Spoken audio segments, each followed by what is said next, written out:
you can see, I'm not in my usual environment. I am currently in a hotel in Westwood because I'm shooting a campaign with Target. It's called Bullseye University, but we're not going to get into that because you can just watch my previous video and you can see what that's all about. Today, I'm going to be talking about Canada because I took a trip up there around 2 weeks ago now with my boyfriend Stuart. And before you type dual boyfriend tag, I don't think we're gonna do it anytime soon. He's really camera shy, and plus, when we're ready, we'll do it. We originally just planned on going to Toronto, but since we were already in Canada, we decided to make a trip up to Montreal. I guess I'll just walk you through how Canada happened. Here we go. July 2nd was mostly a day of travel. We flew from San Francisco all the way to New York, Buffalo, and we took a rental car and drove it all the way to Toronto. And honestly, the drive wasn't that bad. It was around 3 to 4 hours, but luckily it happened pretty quickly because I personally love road trips. It's always an excuse for me to grub out on some snacks, a good chance to listen to some quality music and some podcasts, and plus, I don't know about you, but I do get into some sort of trance when I'm on the road. It could be the endless amount of road and street that you're passing by that kind of just puts you into that state, but I really feel it. In Toronto, we booked 2 nights at a hostel called Planet Traveler, and before you get all creeped out by the fact I was at a hostel, this was a legit hostel. I did a lot of research before, and this was the best result on Yelp. So we booked 2 nights. Each night was $80 for a private room, which is an amazing deal. And I guess I'll give you a review of what I thought about Planet Traveler. Unfortunately, I didn't get to do a thorough vlog of the place, but I will give you reasons why I think you should go there if you ever plan on visiting Toronto. Number 1, air conditioning. If you're going in the summer, Toronto is really hot. I am a West Coast girl, so I'm not used to that East Coast mug. Number 2, the workers are really sweet.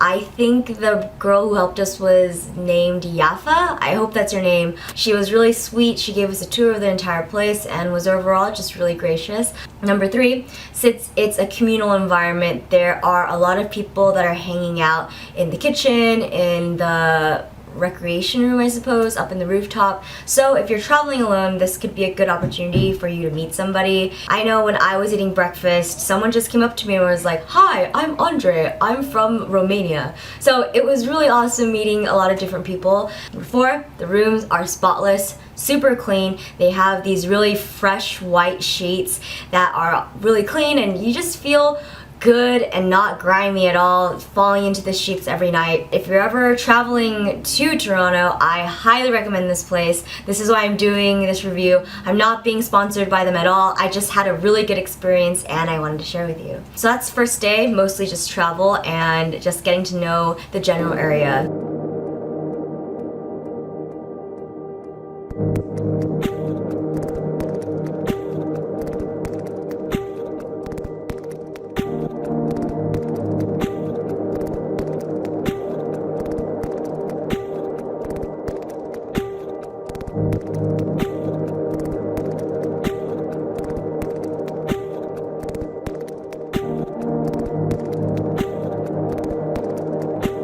So the next day was our real first day in Toronto, and the first thing I wanted to do was go to Kensington Market because I've heard a lot of good things about it. For those who've never been, it's like a portion of town where there's a lot of vintage and quirky stores and restaurants.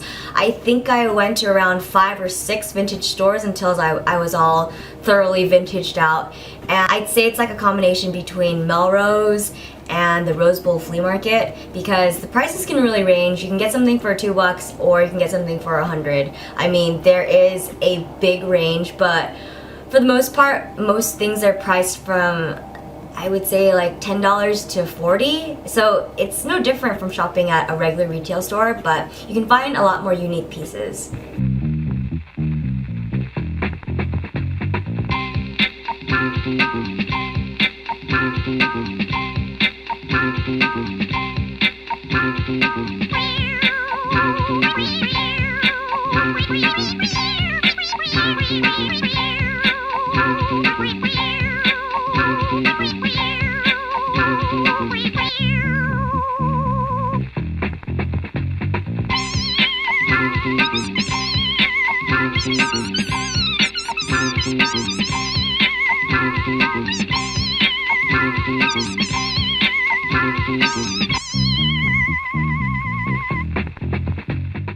only got 2 things there, believe it or not, and they're both accessories. My first item, I got a white concho belt. It was around $20, which isn't a deal at all. But I don't have any buyer's remorse because I've been wearing it non-stop. The second thing is I got this lightning bolt metal keychain, and this was only $2. This is just a little knickknack I wanted to have to remember Kensington Market. After we just wandered around Chinatown, which was absolutely massive, and then we wandered off to Queen to get some food to eat. I believe I got like a quinoa salad and Stu got some nachos. For the night, we were pretty pooped out because we walked miles exploring the city around the day, so we just went to Sneaky D's for some drinks and called it a night.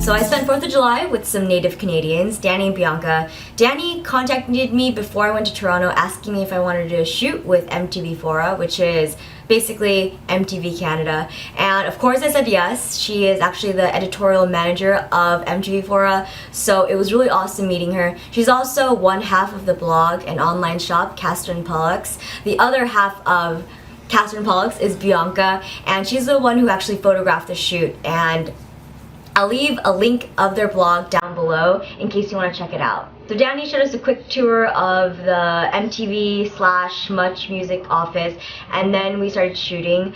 Bianca photographed and I styled the entire shoot, but they did pick out everything beforehand to give me a variety of things to choose from. I think they both have incredible style, and I think a lot of our preferences aligned, so styling the shoot was super easy. I think I whipped up 5 or 6 outfits within 20 minutes, and I would say that's a pretty damn good job.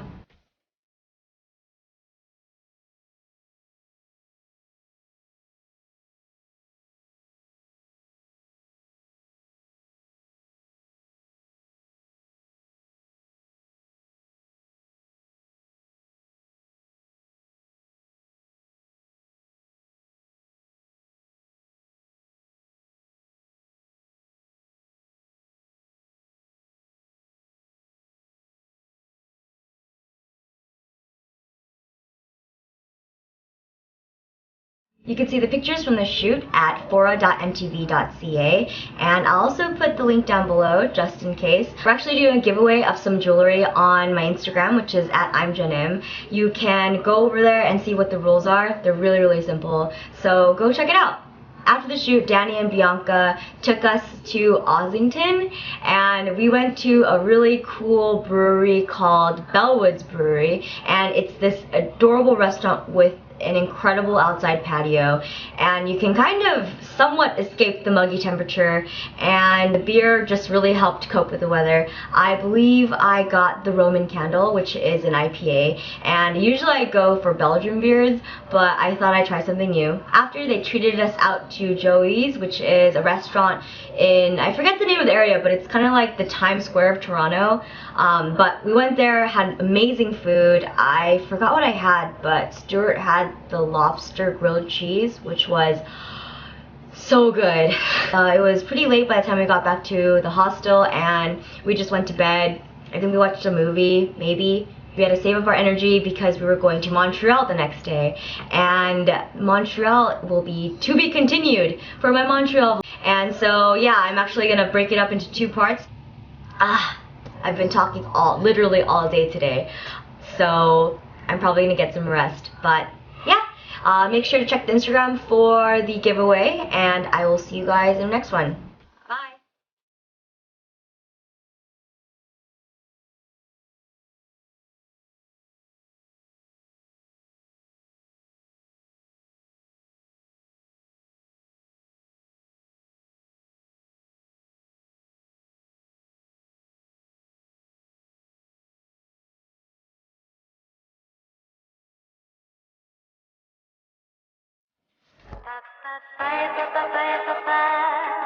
It's summer and it's hot, and I know firsthand that it's difficult to find motivation to wear something cute when it's toastier than normal outside.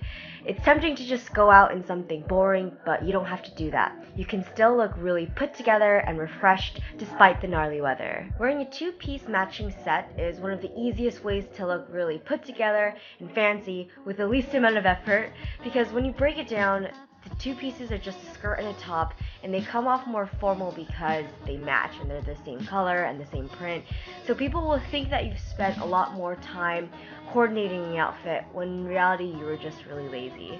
And I didn't feel like accessorizing, so I just let my shoes be the statement piece. They're a really simple silhouette, but they've got this crazy spiking detail that are borderline dangerous. My next outfit revolves around the camisole or cami. It's really lightweight and minimal and just super easy to dress up. For this outfit, I'm wearing these cobalt blue shorts with this adorable bow on the stomach. The material is really soft and cotton-like, so it's not going to weigh you down or make you sweat bricks. And I think the shorts and the top really complement each other because the shorts are such a statement piece, while the cami is just plain and kind of exists. And wearing necklaces and rings when it's really hot just feels gross, so I accessorized with my concho hat from Unif. And then I finished off the look with some strappy gladiators.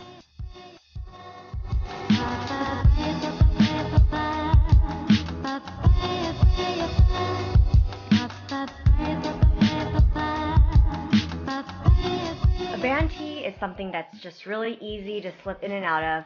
I am totally guilty of just sleeping in a band tee and then waking up in the morning and put clothes over it when it's time to go outside. And I'm repping a Sholo tee because my favorite couple, Becca and Justin, are in this band and they're just extremely talented, and I just feel really proud to rep them and show them a little bit of love. And I added this celestial shawl from Goodwill in case there are those who want to cover their arms. And plus, when it's really humid outside, I've learned to wear long sleeves because nothing's worse than sticky arms. And I chose my white sandals because there's something about white shoes in the summertime that just looks so right.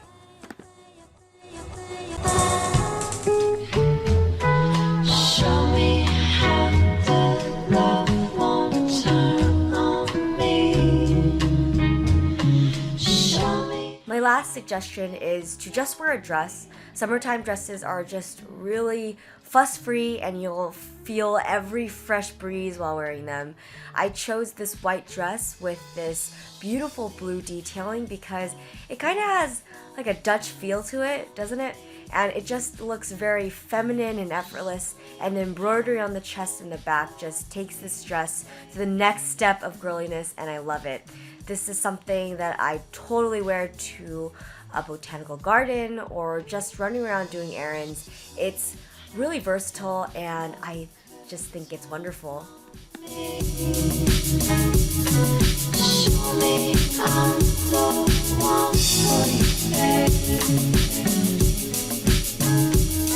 I hope this video helped you think of some ideas on how you can cool off during the summer. So please comment down below and let me know what your favorite outfit was. And please check the description box to see all the links for the items I've shown. In fact, it's just good YouTube etiquette to always check the info box. There's gonna be a lot of information there. And I guess that's it. My Instagram is I'm Jenn, and I'll see you in my next one. Bye!